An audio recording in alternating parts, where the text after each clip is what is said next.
It's September 13th, 1974. The Soviets make a nuclear test.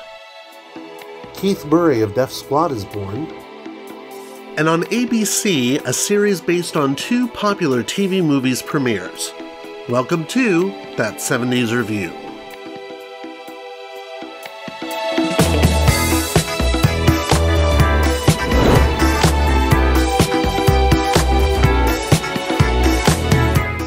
Hello fellow time travelers, and welcome to That 70s Review, where we look at the shows we loved as kids and you're coming to love as adults to see if they hold up. And this time we're looking at Kolchak the Night Stalker. Now, this is a series that I have very fond memories of, not because I saw it when it first aired, because I was still a bab at the time, but because of its popular run on the CBS late-night movie. How a series produced for ABC in 1974 ended up playing on late nights on CBS from 1979 all the way through to 1988 is a story that some other YouTube channel can cover. But for many of us of a certain age, that's how we first experienced Kolchak the Night Stalker, or, as we more commonly called it, simply the Night Stalker. There was nothing better than staying over at a friend's house during the summertime, going to bed late, then tuning in your radio to the local CBS feed, since you used to be able to get broadcast TV audio on your radio back then. Then you'd hunker down in the dark, listening to Carl Kolchak doing his night stalking, I guess, and imagining the monsters that he was seeing. Which, if I'm being honest, is probably why my memories of this show were so fond, but more about that later. Kolchak's a reporter, played by Darren McGavin. Get the glue. We're out of glue. Yes, that Darren McGavin. Kolchak works for the Chicago-based independent news service, and somehow he manages to stumble upon the most terrifying and unbelievable horrors, from vampires to werewolves to creatures out of Indian legend and Indian legend to aliens. In spite of the lack of support from his eternally stressed-out editor Tony Vincenzo, and a long line of Chicago police captains, none of whom ever believe him, Kolchak is usually the one who ends up researching the monster of the week, finding a way to stop it, and saving the day. This usually results in a dead monster, along with pages of copy that we'll probably never see print. Lucky for us, then, that he's recording all the facts with his tape recorder, which does for this show what the captain's logs in Star Trek so brilliantly did for that show. Somehow you just knew that whenever Kolchak was talking about somebody in the voiceover, that somebody wasn't long for this world. November 11th, 9:30 p.m., 828 Marquette Street. Rosetta Mason, 22, had been attending a party, but she'd been bored. Rosetta didn't know it, but for her, the party was really over.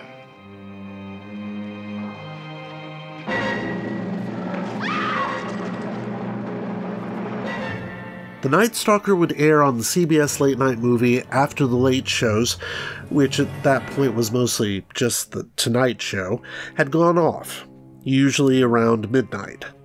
Then it would be followed by some kitschy movie like Taste the Blood of Dracula, or The Devil's Rain, or The Creature from Black Lake. And yes, we'd usually stay awake listening to those too. Frankly, it's amazing I ever got a full night's sleep back then. Despite being cancelled after only one season, The Night Stalker has had a surprising influence on our pop culture, directly inspiring Chris Carter to create The X-Files in the 1990s. At one point, The X-Files even paid homage to the earlier series by having an episode featuring Darren McGavin, though not as Kolchak, at the actor's own insistence.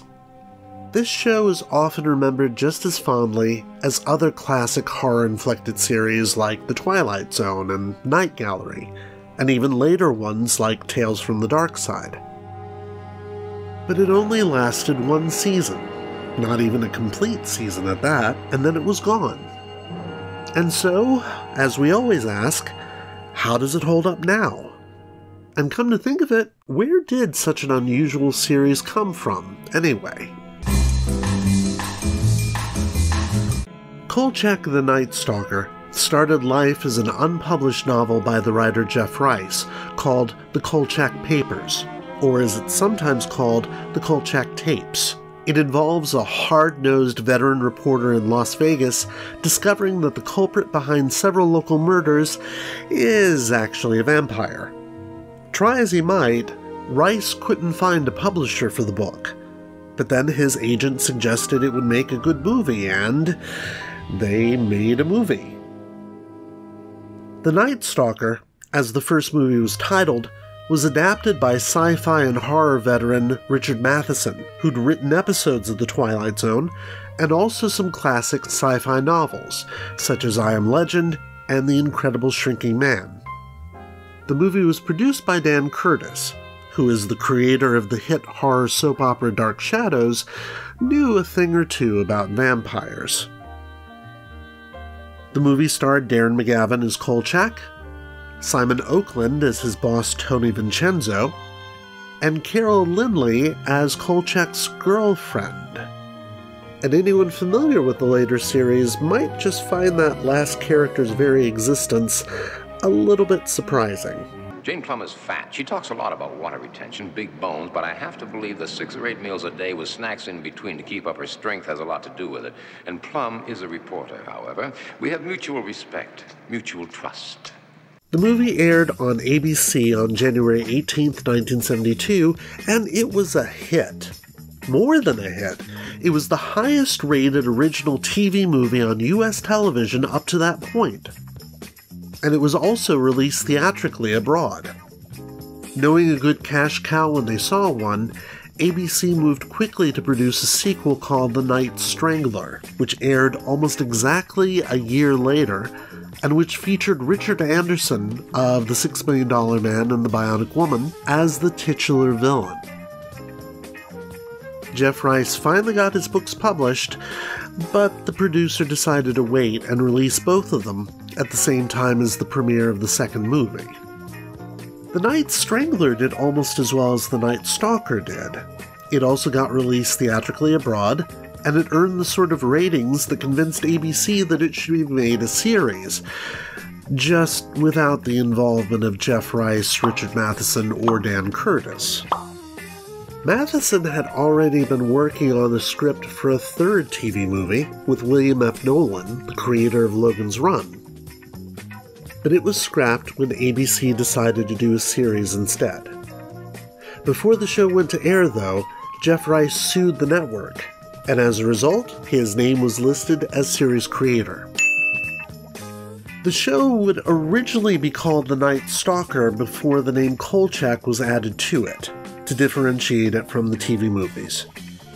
After Carl gets run out of Las Vegas at the end of the first movie, and both he and Tony Vincenzo get run out of Seattle at the end of the second one, and by the way, you can still enjoy both movies even if you know this, they both end up in Chicago.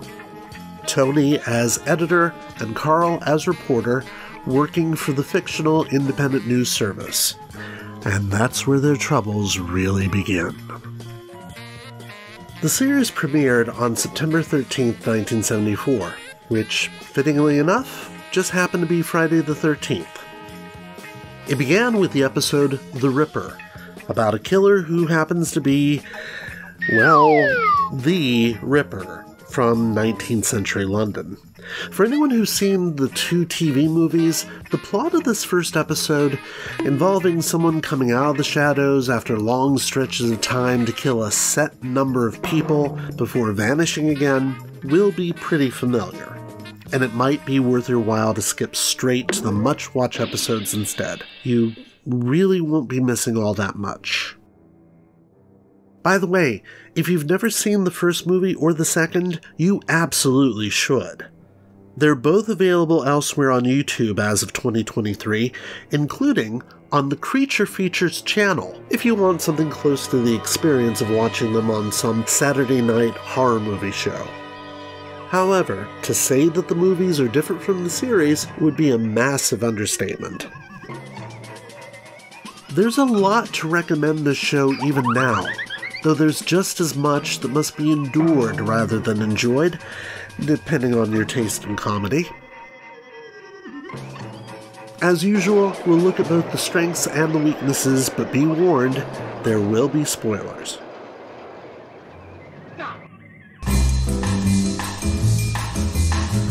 The first thing this show has going for it, of course, is Darren McGavin. For anyone who's aware of the pop culture landscape since the early 80s, it's hard to think of Darren McGavin without thinking of,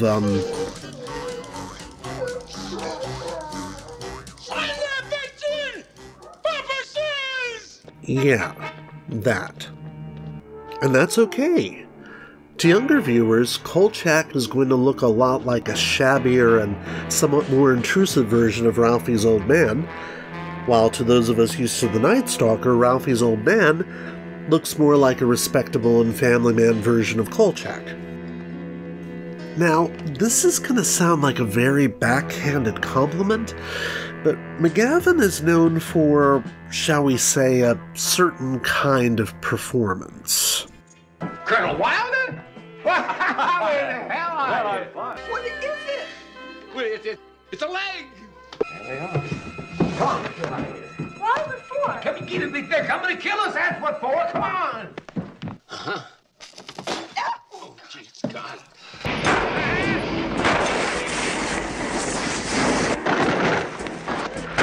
We're out of glue. Not a finger! That being said, this somewhat over-the-top approach is the perfect kind of performance for a character like Kolchak. In addition to being the ostensible hero, Kolchak is, unlike his TV movie incarnation, often a comic character, as evidenced by his constant bickering with Tony Vincenzo. Now, last night, in one brief moment of total madness, you managed to tear asunder the many ties that this news service has built up over a period of years with the police department and Captain Ward, who hates you, by the way, a lot. Okay. What's the bottom line? The bottom line. Carl, Miss Emily went on vacation this morning.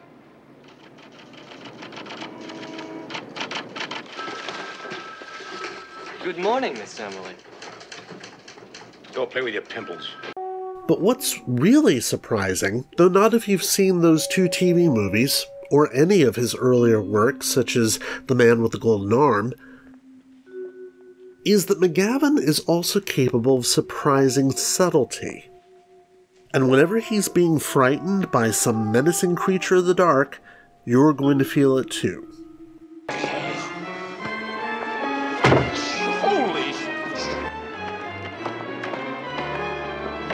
The supporting cast is also a lot of fun. Simon Oakland's continually shouting and self-medicating Tony Vincenzo is light years away from that calm and rational psychologist who explained Norman Bates's peculiar psychosis at the end of Psycho. Damn, how many times did I use a version of the word psycho in that sentence? We also have Jack Greinage as Kolchak's insufferable colleague Ron Updike.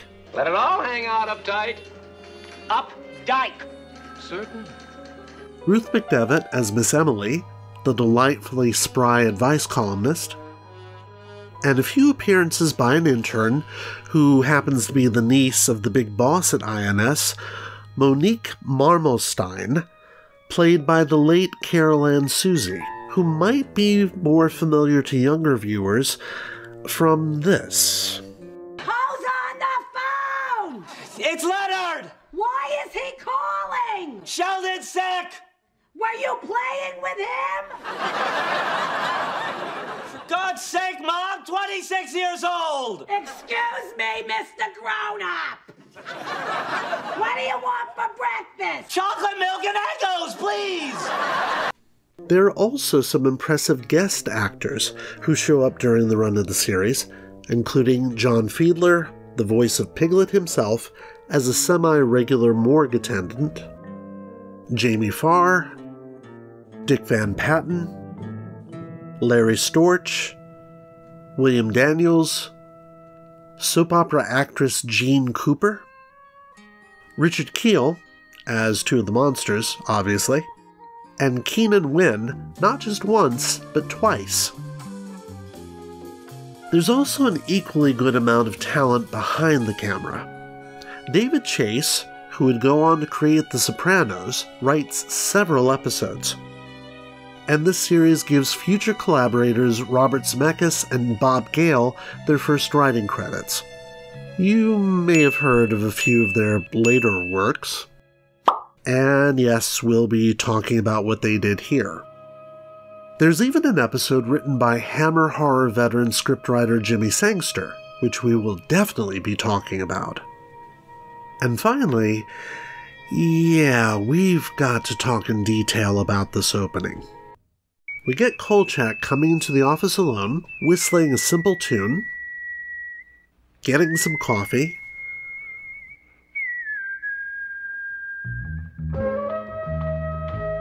throwing his hat up on the peg,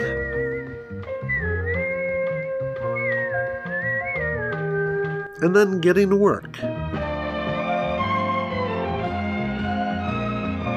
And then it's on.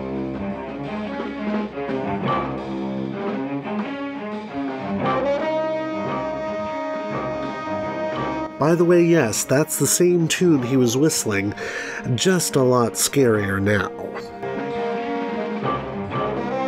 The tension rises. Then, just as you think it can't get any scarier, it does. I gotta admit, this opening gives me almost as many chills now as it used to when I was 9 or 10. It's a pitch-perfect combination of imagery and Gilles Millet's opening theme. The music for the series across the board is good, even after Millet leaves and his duties are taken over by Jerry Fielding. I have to say, though, I do have some fondness for Bob Colbert's original theme for the TV movies.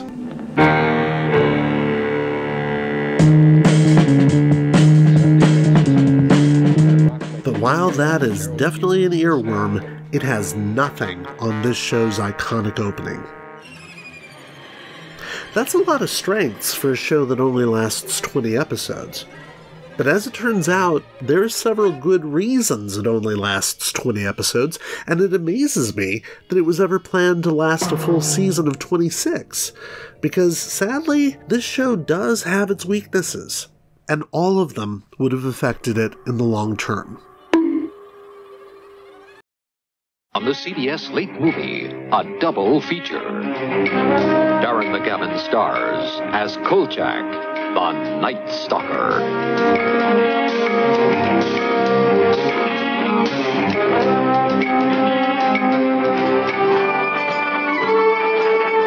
Followed by tonight's second feature on the CBS Late Movie.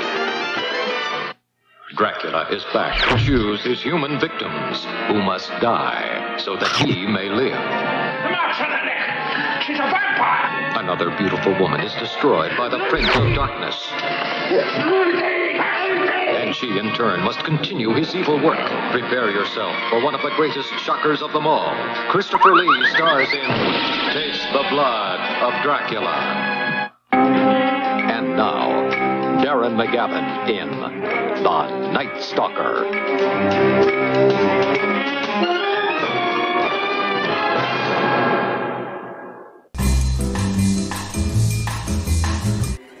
Just about every episode of The Night Stalker starts with Kolchak narrating the first killing that gets him involved with the case, or with a sweeping shot of my current hometown of Chicago, circa 1974, or in some cases both. Nearly every episode ends with a Kolchak narration too. In other words, there's a formula for this show's plotting that works extremely well, until you start noticing it. A good horror series, or any good series for that matter, requires its audience to willingly suspend its disbelief, and at times it's kind of hard to do that with The Night Stalker. After only a few episodes, you start questioning the basic premise of this series. For example, what is it about Carl Kolchak that he attracts all these creatures, and that he's somehow the only one able to figure out they even exist, much less how to kill them off? How is it that Kolchak, who's been run out of 2 cities already because of his run-ins with the authorities, has yet to be run out of Chicago? And for that matter, what is it about Chicago in 1974 that attracts all these creatures to begin with? Are we over a hellmouth or something? You know what? That might actually explain a great many things. And there's another problem for this series. All of these creatures. To paraphrase someone somewhere, to encounter one monster may be regarded as a misfortune. To encounter 2 looks like carelessness. If that's true, Carl Kolchak must be the most careless man alive. He's already encountered a vampire and something else before he even gets to Chicago. But here he encounters Jack the Ripper, he encounters a zombie, though not the George A. Romero kind, thank goodness. He encounters an alien of some kind or another. He encounters another vampire, a werewolf, a vengeful ghost, a devotee of Satan, a vengeful Native American spirit, a vengeful Indian spirit, a robot. Yeah. This is one of the reasons I'm surprised this show even made it to 20 episodes, much less being planned for 26. In this one season, Kolchak manages to encounter just about every type of monster imaginable, and even a few that are, well, variants, shall we say. In other words, Kolchak's premise should only have been able to sustain maybe a 13-episode season, and only one season at that. It's part of the genius of this show that it was able to bring so many monsters to life so successfully, so it should be no surprise that it's also the tragedy of this show that some of the monsters are not that successful. But while some of the costumes might be to blame for that lack of success, it's not all because the man in the rubber suit looks a bit more rubbery than usual, as we'll see. For this reason, by the way, binging this show is not recommended. Back when I was a kid, and when this show was on the air, we got an episode per week, which allowed us to somewhat forget what had come before, and luckily The Night Stalker is not that big on continuity. Luckily, if a certain monster in one episode doesn't work so well, there's the chance of a different monster in the next episode, which will possibly work a little better? And finally, all that comedic bickering between Kolchak and Tony, or Kolchak and Updike, or Kolchak and the Captain of the Week, is fun at first, but it can get a little wearing at times. That, and Kolchak himself, is not nearly as lovable sometimes as Ralphie's old man in A Christmas Story. Mr. Kolchak? Yeah?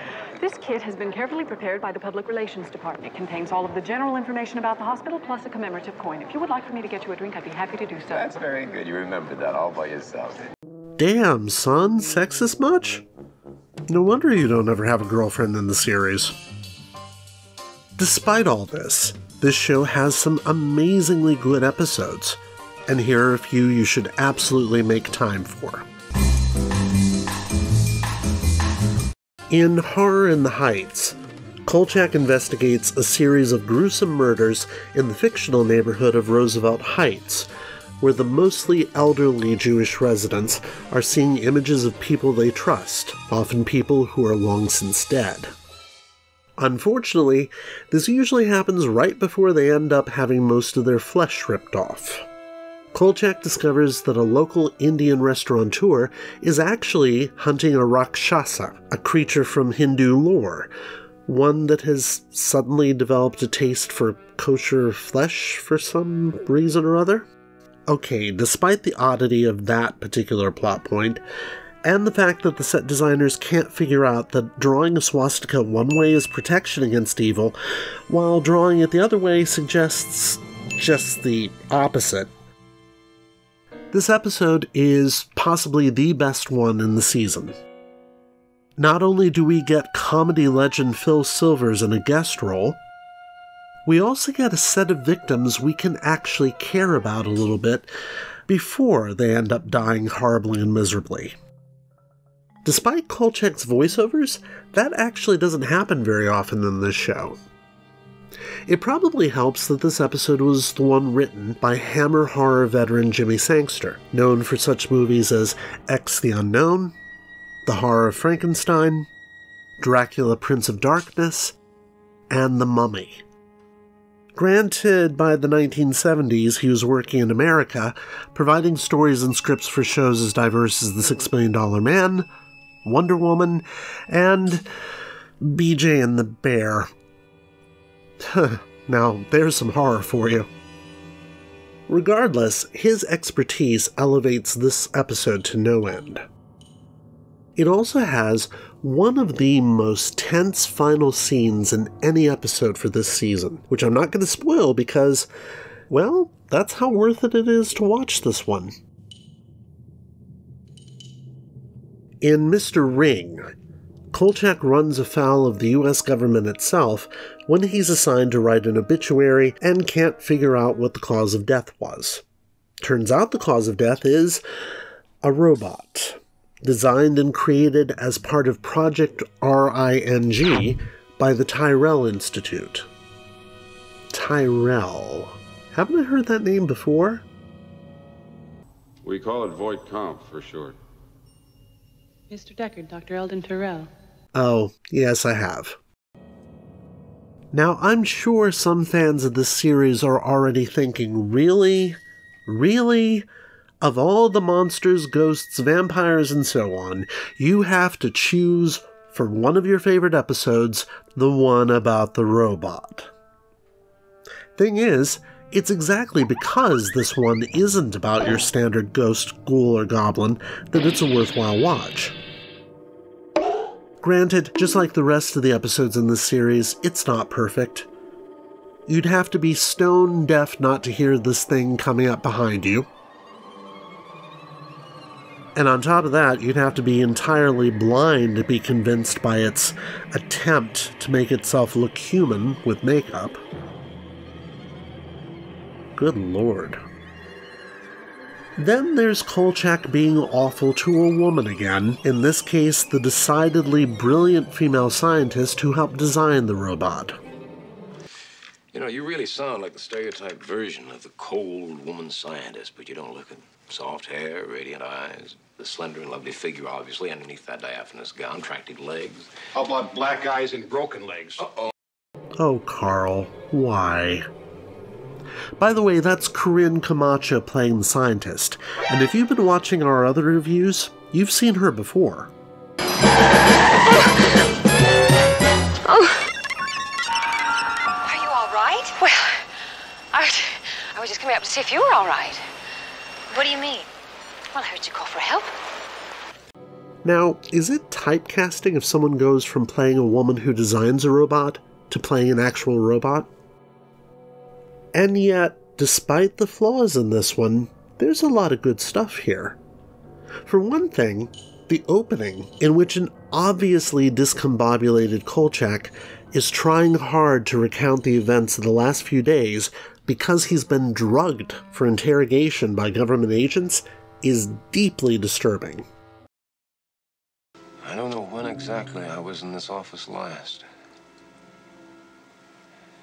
In some ways it seems like I never left. But no, that's not right. For at least a few days I was away. Far away in the hands of men with no faces and no names. They broke me down, broke my story down, telling me how it hadn't happened the way I claimed. At least I think that's what they did. This is one of those moments I was talking about where Darren McGavin gives a really subtle performance. He is amazing in that first scene. And there's the other refreshing surprise. The officials not doing their job and giving Carl a hard time this time aren't the police, they're the government, making the stakes for Carl even higher than they normally are. In fact, it's amazing he remains in Chicago after this one, let alone remains alive. For another, it's one of the few times he actually gets Tony Vincenzo on his side, at least since the second movie. Tony, do you remember when you were a kid in grammar school up at 110th in New Amsterdam?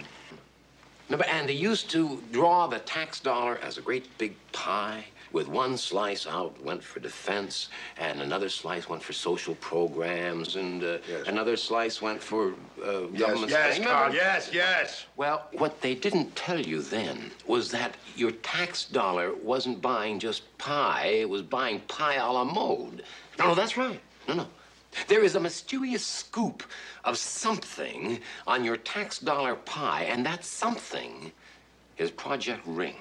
Now, how would you feel if at Manny's you ordered a pie a la mode, but they wouldn't tell you what flavor ice cream you're going to get, huh? I mean, your apple pie might arrive with some horrible chocolate chip or butter brickle or Rocky Road. I don't like Rocky Road. I know you don't like Rocky Road. Now, you wouldn't let Manny push you around like that, now would you? No. Of course not. So why should you let your government do it? Yeah, there's just something awesome about that. And the grieving widow? Julia Adams from Creature from the Black Lagoon. And yes, I double-checked it this time. I did not make a mistake. It's her. Although this one should, by rights, be less creepy than the others because the threat is not supernatural, it somehow is.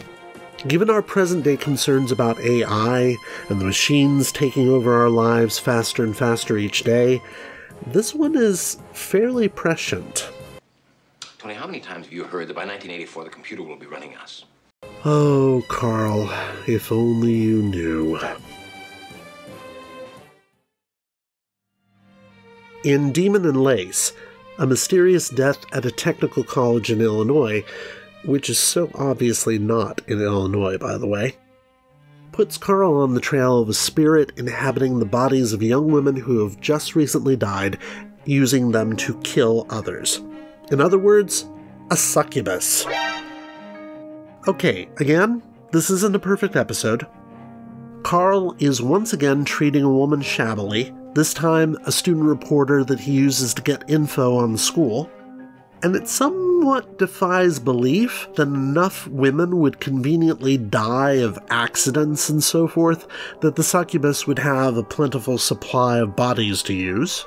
But damn it all, this one is genuinely scary at times, especially when we see the succubus itself. It also features Keenan Wynn as the only police captain character to appear twice in the series as the same character. He also appears in the Spanish Moss Murders, another episode I considered putting in the top 3. The direction in this episode is also very good. And to top it all off, we get Morticia Addams. What's not to like about this episode? I must admit, narrowing down the top 3 this time was tough. Not because there were so many good episodes to winnow down, but because there were so many episodes that, despite their flaws, are worth watching. These include the aforementioned Spanish Moss Murders, featuring Richard Kiel as the monster, Bad Medicine, which also features Richard Kiel, and The Devil's Platform, starring Alien's Tom Skerritt, and featuring a plot that is the most realistic to anyone living in Chicago, about a politician who's done a deal with the devil. And he can transform himself into a dog to kill his enemies? Yeah, that's somehow completely believable, no matter what party you vote for. Unfortunately, there are just as many episodes that have some really good moments in them but are otherwise unfortunate.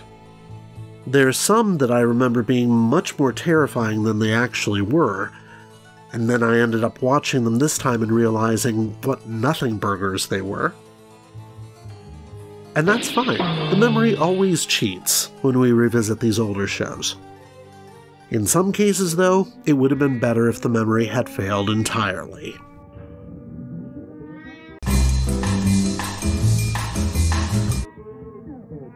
Yeah, I'm probably gonna catch hell for this one, especially as it's the episode of the show that almost everyone remembers, and it's the episode written by Robert Zemeckis and Bob Gale. You know, those guys. And of course, people will remember the episode about the member of a motorcycle gang who's been beheaded and then returns, headless of course, to get his revenge on those who killed him. But does anyone remember just how bad this one is? Mind you, this one should have everything going for it. We get Larry Linville from MASH playing the police captain of the week, and he even gets a great scene where Carl gets him to spill the beans about the case by feeding him false information about it. It's brilliant writing, as you'd expect, given who wrote it. And speaking of good writing, the name of the motorcycle gang? The Devil's Advocates. Honestly, with material like this, why doesn't this episode work better than it does? And the casting. In addition to Linville, we get Jesse White, who's temporarily given up his job as the Maytag repairman to become a night watchman. And we get Jim Backus as a motorcycle salesman. It shouldn't work. It really shouldn't, but my God, it does. Unfortunately, what doesn't work is this. And the problem is, this is the bit that needs to work. Now, I know they were going for a modern take on the Headless Horseman, and that's fine, but one of the things that works so well about the Headless Horseman is that he usually attacks in pitch darkness. Not the case here, and it really should have been. The freeze frames used for every killing somehow negates the special effects failure, though. And I swear, if the Museum of Science and Industry ever does do a guillotine exhibit someday, I'll be the first in line for tickets. I just won't be the first in line to rewatch this episode anytime soon. In the Trevi collection, Kolchak has to investigate the death of one of his contacts after the man falls from a window at fashion designer Madame Trevi's salon. Your saloon here. Salon. Yes, salon. He quickly gets the help of Madeline, one of the models, who tells Kolchak that Trevi is actually a dark witch. Kolchak being Kolchak, he immediately starts doing research into witchcraft. After another model is violently attacked by a cat, and yes, I'm serious, and another gets scalded to death in her shower, Kolchak gets the help of a local coven.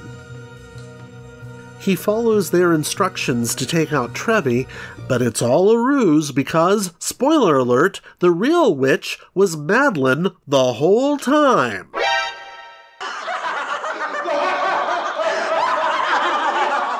Who's been messing up everything? It's been Agatha all along. Yeah, no, I don't really consider that a spoiler.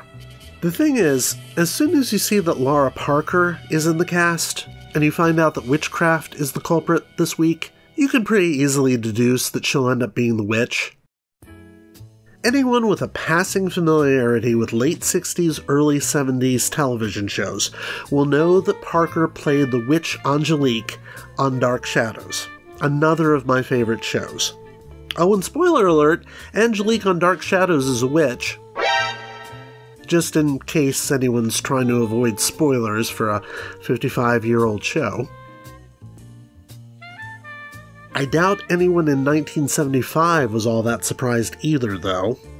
This one isn't all bad, actually. Parker is always fun to watch, even when she is being more hammy than a non-kosher deli. It's also somewhat fun to watch Kolchak not only trying to investigate in a social sphere he obviously knows nothing about, but also spending most of his time with the killer without realizing it. Carl's reaction to the reanimated mannequins that Madeleine uses to kill the first guy is very entertainingly Christmas Story. There's also a subplot about Carl being chased down by thugs looking for the information that the dead man had, which puts him in enough peril that even Tony is concerned for once. And surprisingly, it's so far the only episode in which Carl may actually get to publish his story, albeit greatly edited for content, of course. But there's a lot in this episode that doesn't work so well, and not just because of the obvious casting for the villain. It makes very little sense for a witch as powerful as Madeleine, who can bring mannequins to life as well as control driverless cars, apartment building water temperatures, and, cats, to be so easily defeated once Carl knows how to do it. All he has to do is break a few mirrors, which reduces her to a screaming mess, and then he has to lure her outside where he can publicly accuse her of witchcraft, because according to this episode, that's how you defeat a practitioner of the dark arts: public shaming. Yeah, I really wish that worked in the real world. And let's not get started with the depiction of witchcraft here as A, always being practiced by people who are up to no good, which, after all, is a very 70s trope, and B, being completely antithetical to religion. That'll probably be news to many a Wiccan who may be watching. Speaking of that coven that pulls the goat skin over Carl's eyes, are we meant to think they're all up to evil practices?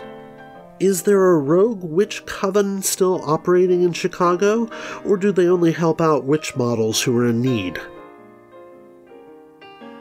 In any case, despite the thrill of seeing Laura Parker witching it up again, there's not much else to recommend this one, and it can safely be avoided. In The Youth Killer, the clients of a hot new dating agency in town are aging to death, leading Carl to investigate, only to discover that the head of the agency is the actual Helen of Troy. The woman whose face launched 1,000 ships has made a deal with Hecate to drain the youth from healthy single guys, which has kept her alive for thousands of years. Yeah, even for this show, this is a bizarre premise. Mind you, I have no trouble buying Kathy Lee Crosby as Helen of Troy. If you're going to cast anyone in 1975 as the most beautiful woman in the world, it's either going to be Kathy Lee Crosby or Linda Carter. Oh look, they both played Wonder Woman. Another example of ancient beauty. What are the odds? The problem with this one is, we see Helen doing her business from the very beginning of the episode, so we know she's the villain, and we know what it is she's doing. We also have a pretty good sense of how she's doing it, and so the entire episode consists of Carl catching up with us, much more so, and much more noticeably so, than usual. Because of this, we have an episode with no real suspense. It also doesn't help matters that the way she's dispatched has honestly nothing to do with Carl at all. It turns out she's offered a bad sacrifice to Hecate without Carl having anything to do with it.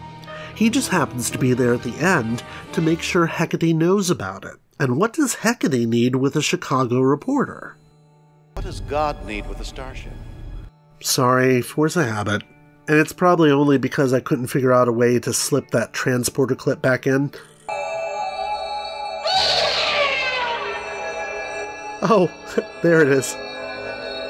Anyway, Because of this, we have an episode that has no real sense of triumph at the end when Carl bests the villain, as so many of the other episodes do. And it probably doesn't help matters much that while most of the other episodes of the show have everyday victims that could be you or me, adding to the fear that what befalls them could one day befall us, the victims in this episode are healthy, young, well-to-do men that are considered perfect. Literally perfect. So perfect, in fact, that an actual goddess would reject them if they had any imperfections. I don't know about you, but I'm not perfect. And so this one doesn't scare me at all. And because of this, we have an episode where the stakes are not very high. For that matter, Chicago could probably do with a few fewer healthy, young, well-to-do men. There's nothing horrific here. At all. Oh sure, the aging effects are surprisingly good. And speaking of the conflict between age and youth, we get Dobie Gillis himself, Dwayne Hickman, as a policeman who comes close to being the only one who ever believes Carl. And don't get excited, it doesn't last. And we do get this marvelous line delivered by Jack Greinage as Updike. Well, if you take better care of yourself with the proper food and exercise, you should be able to do everything at 90 that you could do at 19. And as of this recording, guess who's still alive and in his 90s? Good for you, Jack. Otherwise, this episode just isn't good. Even the very end is jarring, with Carl delivering his wrap-up narration straight to the camera, without a tape recorder, as if he's fully aware he's on a show about himself. Hecate help us. It also doesn't help that The Youth Killer is the next to last episode of the entire series. The series ends with The Sentry, which features a halfway decent plot that, for once, doesn't take place on the streets of Chicago and doesn't spend any time in the INS offices. It also features another police officer who's halfway sympathetic to Carl, played by Darren McGavin's real-life wife, Kathy Brown, who's no stranger to genre-based TV as it turns out. It even features a halfway affected monster, so long as it stays out of the light. It also features an ending that I have to admit is much more than halfway creepy, especially for anyone who's lived in Chicago and has had to take the subways at night.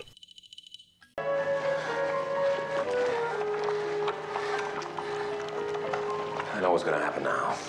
As far as the authorities are concerned, the events of April 20th and 21st will never have occurred. They're going to tell me that if I ever breathe a word of this, they're going to break me like a straw man. And what about the Sentry? Will its eggs hatch in the warm, dark, dank dampness of its nesting place? Who knows? Maybe the government will find the nest, maybe they won't. We'll probably never know. But if you're in a subway or a pedestrian tunnel underneath a ballpark and you think you hear something moving in the walls, it may not be your imagination. Take my advice. Don't walk. Run to the nearest exit. Damn, that one hits close to home. Unfortunately, there would be no more creepy endings on television like this for Carl Kolchak, as the show was cancelled 6 episodes short of its initial order of 26, leaving several episodes scripted but unproduced. These include a story in which Carl is working on the same story as Vincenzo, about a group of paintings depicting a series of murders that Tony himself is covering, a story in which Carl discovers a monster while covering a miners' strike in West Virginia, which would have been only one of 2 times we get a story set outside of Chicago. And then there's the episode that Wikipedia tells us is summed up by this line of Carl's. What if I told you that a deranged feminist murdered a Casanova lab technician, a sex goddess, and her purveyor? Yeah, that sounded a little more like Nixon than Kolchak, didn't it? Pity we didn't get that episode, isn't it? Despite the cancellation, the show went on to haunt the dreams of viewers for at least another couple of decades. And since then, Kolchak has continued his adventures in comic book and novel form, courtesy of Moonstone Books. They even published a graphic novel for the 50th anniversary in 2022, featuring stories by various well-known writers, including Kim Newman and Peter David. And if you're wondering what that third TV movie script by Richard Matheson would have been like, yeah, they published that too. And if there's ever proof that a show has had an impact on pop culture, it's that someone inevitably will come along and try to remake it. In 2012, Disney announced plans to make a movie featuring Johnny Depp and directed by Edgar Wright. Though, given Depp's involvement with other TV properties being made into movies, it's probably best we didn't get that after all. Instead, in 2005, ABC began airing a new series called Kolchak, created by former X-Files writer Frank Spotnitz, which should have been a good thing, and starring Stuart Townsend as a reporter investigating murders related to his own wife's murder. And no, that was never going to be a good thing. They even digitally inserted Darren McGavin into one of the episodes. And that definitely is not a good thing. A rate? I have to give it 3 out of 5 crosses. When it's good, Kolchak's very, very good. When it's bad, it's still good at times. Darren McGavin is always a delight, making us like a main character who's not always so likable. The supporting cast is great. The atmosphere of the show almost always manages to be delightfully creepy. And the humor is hit or miss, but mostly hit. All that being said, it's amazing this show made it to 20 episodes, and that Carl Kolchak somehow managed to survive all of them. But personally, I'm glad he did. And I'm glad I was there for some of it, even if I did lose a lot of sleep over it. And that's it for this edition of That 70s Review.